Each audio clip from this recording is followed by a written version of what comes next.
भक्तामर स्तोत्र संपूर्ण जैन जगत में सर्वप्रसिद्ध स्तोत्र है। जैन परंपरा में जो स्थान नमोकार महामंत्र का है वही स्थान भक्तामर स्तोत्र का है। जैन परंपरा के सभी शाखाओं में इसको समान रूप से सम्मान प्राप्त है। इसका पाठ किया जाता है, पारायण किया जाता है। मैंने सोचा कि आने वाले दिनों में इस स्तोत्र की विवेचना के माध्यम से हम अपने जीवन के कुछ अनछुए पहलुओं को भी छूने का प्रयास करें। ऐसे देखा जाए तो स्तोत्र एक भक्ति काव्य है और भक्ति हमारे जीवन का एक अभिन्न अंग है।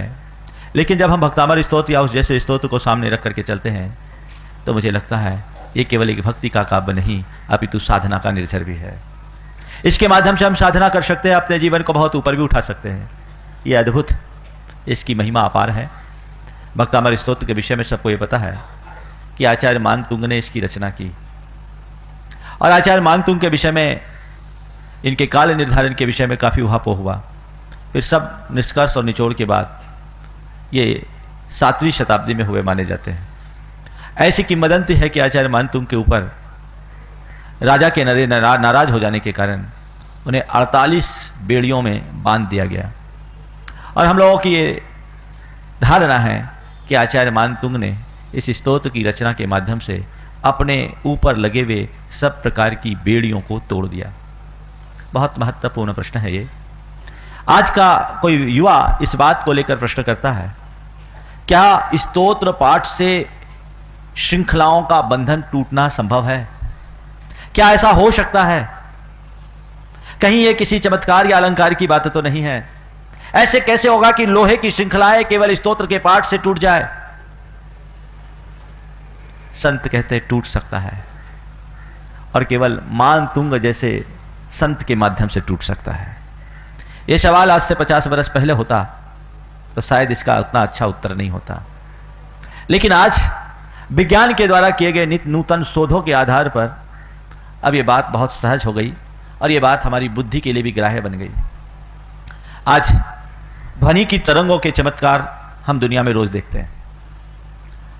एक समय सीमा तक एक सीमा तक की ध्वनि के प्रकंपनों को हम अपने कानों से सुन पाते हैं और 18,000 साइकिल को जब ध्वनि की तरंगे पार कर जाती है तो वो अश्राव्य ध्वनि हो जाती है। उसे पराध्वनि कहते हैं।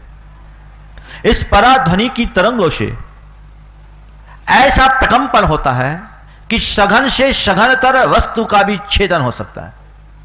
आप लोगों ने अल्ट्रासोनिक ड्रिल की बात सुनी होगी। 1 सेकेंड के 1000वें भाग में बिना किसी आवाज के इस अल्ट्रासोनिक ड्रिल के माध्यम से हीरे जैसे सघन पदार्थ में भी छेदन किया जा सकता है। आजकल अल्ट्रासाउंड और अल्ट्रासोनिक सिस्टम से बड़ी बड़ी शल्य चिकित्साएं कर दी जाती है। यह किसका प्रभाव है? यह ध्वनि के तरंगों की सघनता का प्रभाव है। हमारे शास्त्रों में शब्द को बहुत शक्तिमान बताया। शब्द में इतनी शक्ति है कि वह 2 समय में संपूर्ण लोक की यात्रा कर सकता है।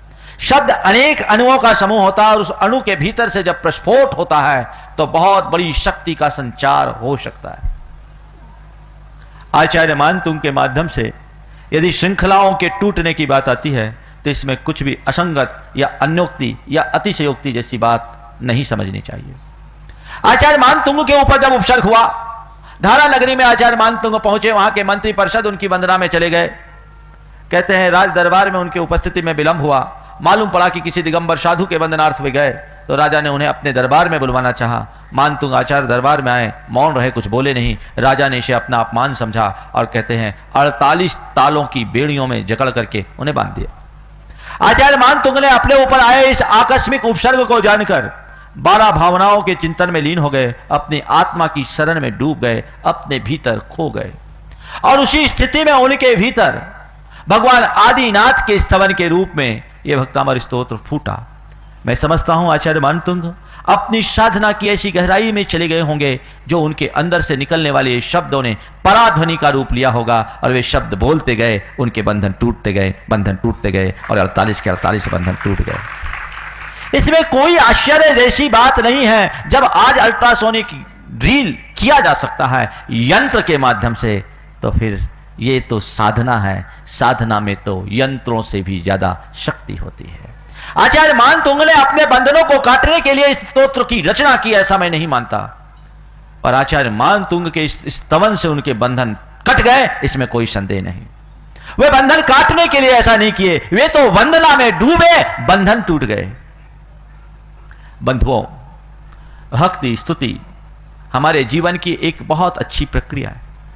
इसके माध्यम से हम भौतिक, मानसिक और आध्यात्मिक तीनों प्रकार की शक्तियों को उद्घाटित कर सकते हैं। यह हमारे जीवन के रूपांतरण का आधार है। इससे स्वास्थ्य लाभ लिया जा सकता है, मन का उदात्तीकरण किया जा सकता है और चेतना का ऊर्ध्वारोहण किया जा सकता है। ये सब प्रकार के लाभ देने वाले हैं। कब? जब मनुष्य जागृत होकर इनका पाठ और पारायण करे तब। आज पश्चिम में अनेक ऐसे शोध हो रहे हैं जो ये बताते हैं कि प्रार्थना और उपासना से मनुष्य को स्वास्थ्य लाभ होता है। एक रिसर्च किया गया, वहां 1 से रोगियों के 10-10 के 3 ग्रुप बनाए। अमेरिका का ये रिसर्च है।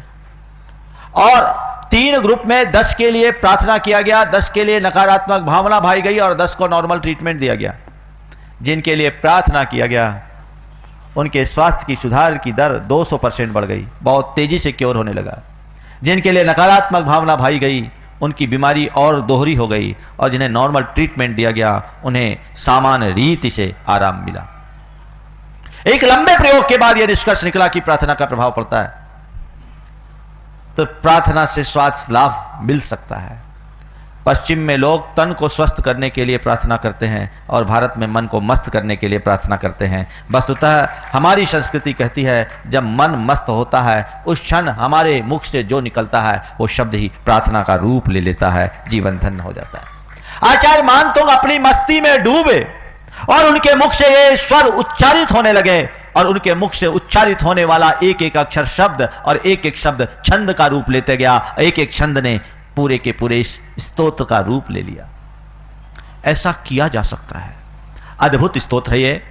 मैं इसकी शुरुआत करूं उससे पहले जाने, ये स्तोत्र हमारे ऊपर प्रभाव डालता है। अभी मैंने कहा कि हमारे स्वास्थ्य के लाभ में भी कारण है, हमारे मन के रूपांतरण में भी सहायक है और चेतना के ऊर्ध्वारोहण में भी निमित्त है। इससे पहले कि मैं आगे बढ़ूं, इन तीनों बिंदुओं पर थोड़ा सा ध्यान केंद्रित करना जरूरी है।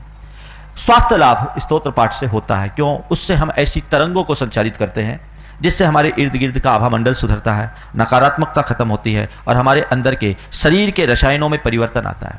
मुझसे पूछा गया एक बार कि मंत्र पाठ, स्तोत्र जाप का स्वास्थ्य लाभ से क्या संबंध? एक तरफ कहा जाता है कि हमारे शुभ अशुभ कर्मों के निमित्त से हमारा स्वास्थ्य प्रभावित होता है। कोई व्यक्ति अस्वस्थ होता है तो अपनी अशाता वेदनी के उदय से होता है, तो उस अशाता वेदनी की शांति में ये मंत्र जाप या स्तोत्र पाठ कहाँ से निमित्त बनता है? औषधि की बात तो फिर भी समझ में आती है, लेकिन मंत्र जाप और स्तोत्र पाठ हमारे स्वास्थ्य को किस तरीके से लाभ पहुंचा सकता है? मैं वहीं आ रहा हूं। जब हम अपने मुख से कोई मंत्र का उच्चारण करते हैं, कोई स्तोत्र का पाठ करते हैं, तो उससे उच्चारित जो शब्द है वो हमारी नाभि से अपनी शुरुआत करता है। शब्द एक ऊर्जा का रूप धारण करता है। उस ऊर्जा के उस प्रस्फोट से हमारे शरीर के रसायनों में भी काफी कुछ अंतर आता है, और जब हमारे शरीर के रसायन बदलते हैं तो वो हमारे कर्मों के रसायन को भी परिवर्तित कर देता है, और जब कर्म के रसायन परिवर्तित होते हैं, शरीर के रसायनों के साथ उनका संतुलन बढ़ता है, तो जो हमारी बीमारियां हैं वो बहुत अंशों में शमित हो जाती है, शांत हो जाती है। तो ये मंत्र जाप और स्तोत्र पाठ का वही प्रभाव है जो औषधि के अनुपान का है। औषधि के सेवन से आप स्वास्थ्य लाभ लेते हैं। क्यों? औषधि के सेवन से शरीर में होने वाले रासायनिक समीकरण के बदलाव को आप ठीक करते हैं, उसकी विकृति को शांत करते हैं। तो रसायन को एक रसायन के माध्यम से आपने ठीक किया, ये बाहर का रसायन है, और आपने जब कोई अच्छा शब्दोच्चार मंत्रोच्चार किया, अपने भीतर एक नई ऊर्जा का प्रस्फोट किया, तो उससे आपके भीतर भी रसायनों में परिवर्तन हुआ। क्योंकि शब्द भी एक पौद्गलिक शक्ति है, भौतिक शक्ति है, वो ऊर्जा का पिंड है, और उस ऊर्जा के माध्यम से अपने भीतर की ऊर्जा को उद्घाटित किया जा सकता है। तो ये हमारे स्वास्थ्य पर असर पहुंचाता है।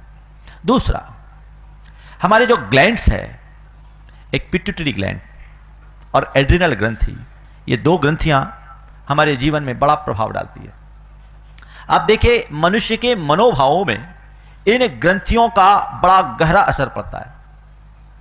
जब मनुष्य के मन में कोई दूषित मनोभावना आती है, जैसे मान लीजिए किसी व्यक्ति के भीतर किसी चीज को चुराने की इच्छा हुई, जब तक उसे वो चुरा न ले, उसके मन में एक अलग प्रकार की व्यग्रता या बेचैनी आती है।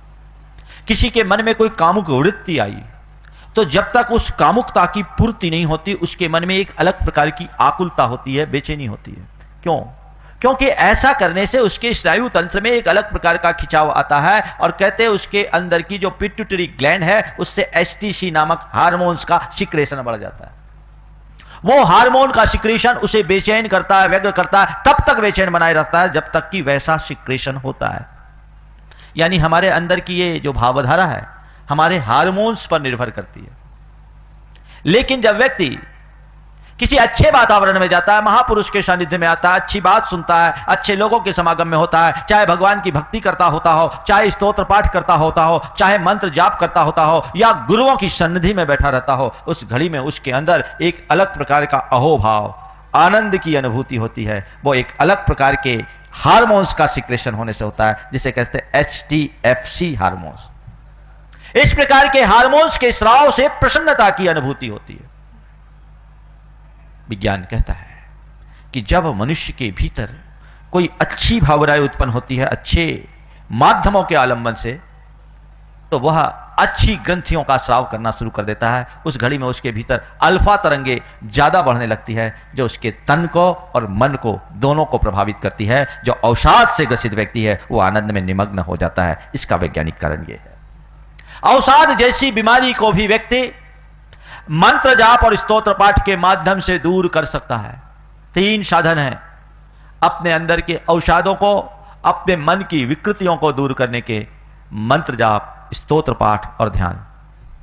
इनके माध्यम से अपने मन का रूपांतरण किया जा सकता है। यदि व्यक्ति ठीक ढंग से जपे तब, ठीक ढंग से पढ़े तब, ठीक ढंग से ध्याये तब, तो इसका बड़ा असर है। मनोविज्ञान तो आज के निष्कर्ष हम सबको देता है, पर हमारे संतों ने तो बहुत पहले से निष्कर्ष दिया। आप इनका प्रयोग करेंगे, लाभ मिलेगा। चेतना का ऊर्ध्वारोहण इसका सबसे मूल लाभ और इसका यही हमारा मूल ध्येय होना चाहिए। चेतना का ऊर्ध्वारोहण मतलब अपने अंदर के कलमश को नष्ट करके, अपनी पाप वृत्ति का शमन करके अपने जीवन को परिवर्तित करना और आत्मा से परमात्मा बनने के रास्ते को प्रकट करना। ये चेतना का ऊर्ध्वारोहण।